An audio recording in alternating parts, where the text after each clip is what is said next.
Hey guys and girls, it's Tom Panos here coming to you from the Greek islands and on the end of a nice business slash holiday trip away in Greece and the UK and Israel. And tonight, Australia time, New Zealand time, I'm going to cover 6 or 7 things that I think are going to be extremely useful in the next 12 months of your life. I'm going to be covering BATNA, which to me is probably the most underused negotiation principle there is. I've been using it in my career as an auctioneer for the last 25 years. Hey Paul, how you going? Let's get the show on the road. Hello Ange, how you going? I'm enjoying a nice beer here at lunchtime here called Panos. No sponsorship, receiving no money. Apparently this company has just launched. They only sell it in a few places in Greece, and that is what I'm having. And we're going to wait for this audience to build up. Good day, Lisa. Good to see you. I love watching your short, inspirational messages you put live on Facebook. Nick Coombie, how you going? Matt Newey, good to see you. Good to see you all. Graham, Norris, how you going? Susan has joined us. Hello, Helen. Guys and girls, we have got a fantastic rant, and I'm going to start off today talking to you about this concept because, you know, do you believe that? Do you fundamentally believe that life is fair, or do you believe that luck is involved? You know, and this is something that I ponder often. I reflect on it. It's something that I grapple with because I've always been the sort of person that thinks to themselves that, you know, if it's got to be, it's up to me. And that, you know, life is totally fair. However, I think that over the years, no, Michael, there's no cricket here. I don't know what's going on in the cricket. I don't know what's going on at all. Maybe someone can put in the comments there on what's been going on in the cricket. But I just want to talk about this principle. You know, is life fair? Do you get what you deserve? Or do you think that there is an element of luck in life and that, you know, it can change the direction of your life? So here's my view. I believe that as a person, I did not deserve to have any more fortune than a disabled girl that has been born in Ethiopia. I believe that it is absolute fortune. I believe I've won the birth lottery. And I believe that more people in countries that have no war, that have no poverty, that have golden opportunities, need to remind themselves that they have won the birth lottery. Not only were you lucky being born, because the chances of being born is like 1 in 400 trillion. But what happens when you're born in a country like Australia, New Zealand, you know, England, you know, the USA, you know, or most countries in the world? What gave you the right? What gave you the right to have a better life than someone that was born in a war-torn country like Syria, and you're born into bombs, you're born into poverty, you're born into no opportunity? So I think this concept about the world is fair is not quite right. I believe a better principle is to say, I will deal the cards I'm dealt. Right? Some people get better cards in life, some people get worse cards in life. Some people are given a golden opportunity with parents that give them all the best in education, in affluence, and they take advantage of it and they build on it, yet other people are given the same thing and they squander it and become, you know, addicted to substances, and they lose the family fortune.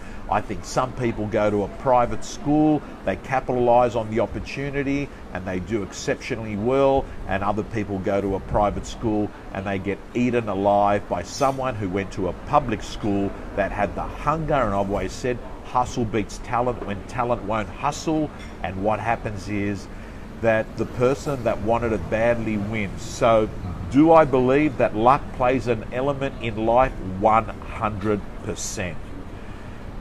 Do I believe that you can actually influence the direction of your life no matter what cards you're dealt? 100%. Hello, and Mole. Hello to everyone. So guys and girls, I want to introduce you to my first principle I'm going to talk about on this Sunday Night Rant. And principle number one I want to talk to you about is that of BATNA. BATNA stands for Best Alternative to a Negotiated Agreement. I'm going to repeat it. BATNA. B-A-T-N-A. What does it stand for? Best Alternative to a Negotiated Agreement. What does this mean? It means that when you're dealing with someone, what you want to do is pre-frame them and nudge them into a position where you say, look, in addition to what you'd like, I'd like you to set up what I call a fallback position, which is the best alternative to a negotiated agreement. I use this often in auctions. I'll sit there just before an auction with a vendor, and the vendor will say to me, Tom, I really want this. And I'll say, okay, I get it. I'll say, what I want to do is talk to you about BATNA. And BATNA is that if you don't get that, what I want you to do is just ponder a little bit. If you don't get that, what would your next best alternative be? And what it does, it helps me get even a lower reserve expectation of the vendor when I position it that way. So I won't fight them and say, hey, you want too much. I'll say, I get it. What I'd like you to do is to reflect on best alternative to that, right? Guys and girls, the reason I like BATNA is it also helps me in my own life when if I can't get a deal go my way, I say to myself, what's the best alternative to a negotiated agreement? It helps me get creative and think of other ways that I can still win out of the deal even if I don't get the actual terms that I want. I would do that. The issue that I move on and want to talk to you about, so that's principle number one of today's Sunday Night Rant. I'd love you to learn BATNA. I also want to talk to you about this concept called MoneyDials, and there's a great book called I Will Make You Rich by Ramit. Can't remember his surname, but if you Google it, I Will Make You Rich by Samit. I Will Make You Rich by Ramit. And he talks about a principle called MoneyDials. Now, MoneyDials are interesting because MoneyDials are things in your life that you don't care spending money on. And in fact, it exhilarates you when you spend money on this. It actually is something that you say, I will not compromise on this. I don't care. It's a non-negotiable. I will not be a scam with money on this. And I want to touch on this. So let me tell you, for me, my MoneyDials are the following. I pay big for convenience. So Susan has just put the big, I Will Teach You to Be Rich by Ramit Sethi. I pay unlimited price on convenience. To me, convenience matters. And that's why I'm an excessive user of Uber. I don't want to be fucking around looking for parking, even if it's a short trip that I can hop into my car, right? So 100%, I will tell you that anything to do with convenience, I will actually pay. And that potentially means also anything to do with travel and accommodation. I will pay incredible money for convenience, but I will not pay for all the luxury. Don't care about that. Give me air conditioning, give me some good Wi-Fi, but I will pay big money for convenience. I'll give you another example. A MoneyDial, for some people, MoneyDials, Susan's put the question, what do you love to spend money on? And I love to spend money on convenience. I've never ever been one that had been a MoneyDial person on a car. Never ever been it. But you know what?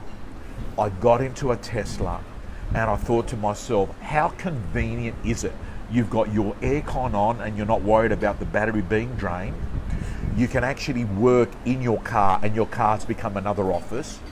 The air conditioning can stay on. You've got a massive screen on there. It has got Wi-Fi integrated into the car, and I pay for that. That's why I bought a Tesla.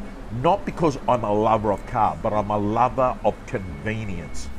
I'll tell you what I'm not a money dial person on. I'm not a money dial person on clothes. I'm not a money dial person on clothes. And I know there are certain people who would say that they would love and they would spend 10x and it excites them to go off and buy label brands.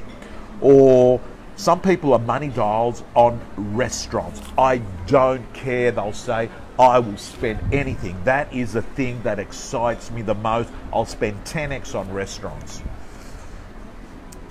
I'm not a money dial person on restaurants. I'm not a money dial person on restaurants. I'm a money dial person on education. This is where, if I see a book, I will never look at the price of the book. If I see a course, I will never look at the price of the course, because I have a belief in my head that education is extremely useful, and no price is going to stop me from getting education, right?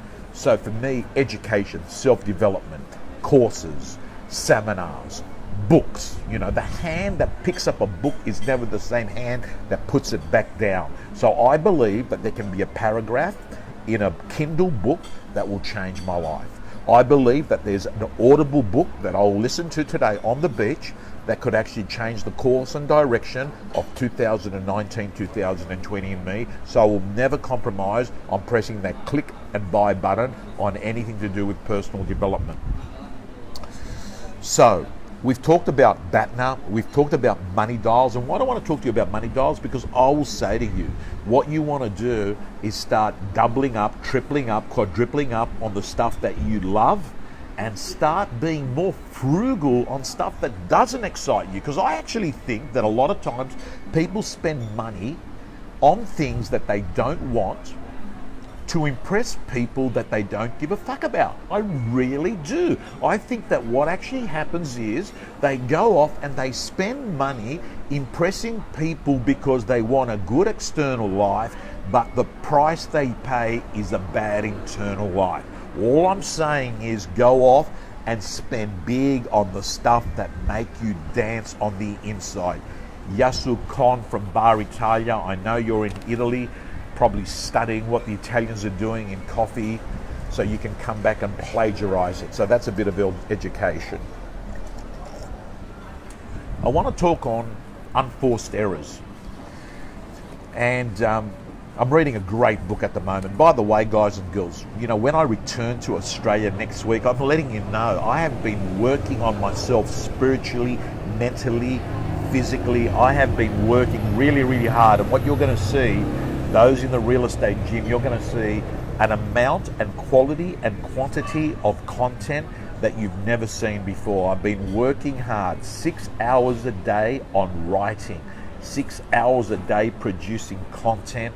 So when I come back there, I'm sitting there with Susan and we can deliver that content to our gym members. And one of the concepts, I've come across is this concept of unforced errors. And Gabriel Weinberg talks about it. He's an extraordinary thought leader. He's the owner of, I think it's called Go.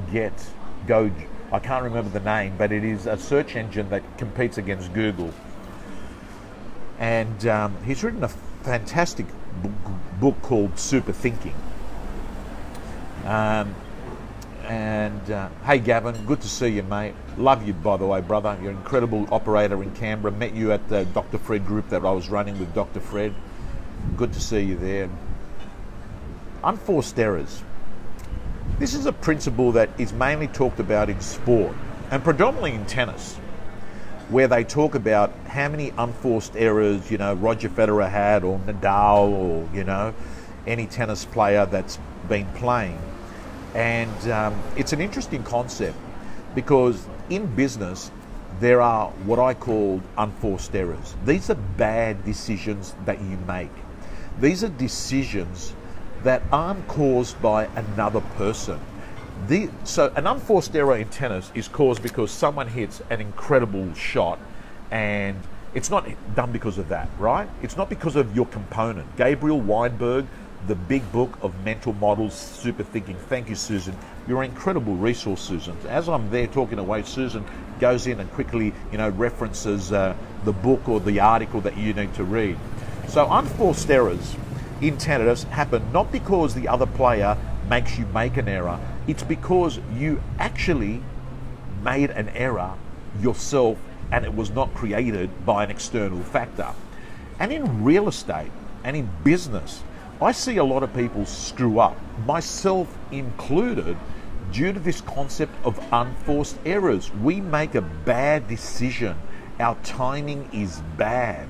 We make a bad choice. And what I thought I would do is I would just run through some unforced errors that actually happen in real estate, particularly in the listing stage, when you go to list a property. Let me go through. One example of an unforced error is that when they call you to get an appraisal, that you don't sit there and ask the proper qualifying questions on the phone to actually start building rapport and finding out their problem and pain points. Finding out, have they ever sold a property before? Finding out roughly what they're looking for, finding out who the decision makers are, finding out the timing, finding out why they called you in the first place, right? So what you do is you get complacent, and complacency creeps into your business, right? And what actually happens is you don't go through this process of pre-qualifying questions. Those of you in the real estate gym, go into pre-list, Google pre-list on the search engine. Sorry, don't Google, search pre-list and look at the video and the questions I have. So pre-list. Then you've got what I call, you don't have a structured bullet point script to go through your listing presentation. So you don't sit there and say, Mr. and Mrs. Vendor. Most of the vendors that I go visit tell me they want me to cover the following: what the market's doing, price, timing, method of sale, what marketing works best and why, what our commission is, why me and why my company. They don't have a bullet point structured listing presentation. Then what they don't have, and this is an unforced error, is they say, I'm going to come back to you with, a proposal. You need to get proposals back the same fucking day, right? You need to get them back the same day. So guys and girls, there's examples of unforced errors that happen in real estate. What else are you doing that are unforced errors? Are you, for instance, here's an example of an unforced error with me. Unforced error with me is very simple. If I don't go to bed early, it creates me to wake up later, not be part of the 5 a.m. club, not work out, not have a to-do list, and basically lose 2 to 3 hours. And I've got to tell you, for me, guys and girls, what you want to do is you need to have a day by design, not a day by accident, and that day begins the night before. So an unforced error is sitting there on the fucking sofa, getting caught up on an iPad, sitting around, surfing on the net, flicking around on Netflix. Next thing you know, before you know it, you're hovering around at 11:30, 12 o'clock, surfing on social media. And before you know it, you can't wake up at 5 o'clock because you need 7 hours of sleep. So that means that you're going to wake up at 7 o'clock. So guys and girls, I'm telling you straight, listen to me very carefully. Stop worrying about your competitors. Stay in your own lane and start reducing unforced errors by making better quality decisions, because with better decisions you'll take better actions, and with better actions you'll get better results. The last principle I'm going to talk to you before I finish off this Sunday night rant is this, and that is the law of timing. And the law of timing says that as human beings we are influenced by the latest contact we have on a particular subject or decision. Example, I knew when I was an executive, now I hope no one at News Corp is listening to this, but I knew when I was an executive at News Corp that 1 month before my work yearly review and my salary review, I would go fucking full on. I would be in there earlier than ever, I would be leaving later than ever, and I would be in front of my reporting executive's face all the time, adding value. Why? Because that person remembers the last month before my review and not the 11 months before the last month. Does that make sense? So Susan, that's watching this video, is probably taking notes down now and thinking, that's a great idea. That's a great idea. Guys and girls, we are humans. What we remember is not the full 12 months. We remember the most recent period. And what I'm going to say to you is, how do you use this principle in business? It's very simple. What you've got to do is, when you're chasing a listing, like for instance, expired listings. Let's assume it's another agent's expired listing. What you've got to do is you've got to make sure that from day 60 to day 90, you are in their face all the time, because they're making a decision based on that. If you've got a listing that you're chasing in your database that you looked at 2 years ago and they're coming on the market in the next 3 weeks, you may have done everything fucking right for a year and a half with these people, but I'm saying to you, they are going to judge you on the most recent experience. So what you've got to be doing, is making sure is that in that last 2 to 3 weeks before they come on the market, you are being a value-added provider, showing more, doing more, giving more. You've got to be doing it more than ever. So this timing principle, which I basically call the last minute principle, and that is, people will remember just the most recent interactions with you just before they're making a crucial decision. So guys and girls, please understand that these things happen. There's so many laws I could talk to. I mean, I could talk to you about confirmation bias. Confirmation bias is basically saying that when you have a belief in your head, everything you do, even searching on Google, you're doing is validating that belief that you have, right?